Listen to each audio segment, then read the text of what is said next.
It was mostly sunny, 59 degrees, wind northwest at 9 miles an hour.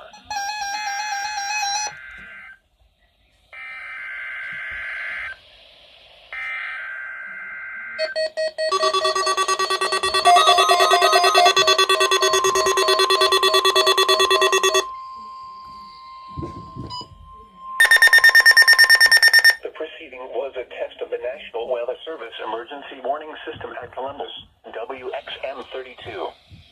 This test is conducted at approximately 11:30 each Wednesday morning, weather permitting. If this had been an actual emergency weather situation, the warning alarm would have been followed by an actual watch or warning. Reception of this broadcast and the warning alarm will vary at any given location. This variability, normally more noticeable at greater distances from the transmitter, will occur even if you are using a quality receiver in perfect working order. To provide the most consistent warning service possible, the warning alarm will normally be activated for warnings in selected watches within a 40-mile radius of Columbus. This area includes the following counties within the Columbus listening area: in Georgia, Chattahoochee, Harris, Marion, Muskogee, Stewart, Talbot, and Webster.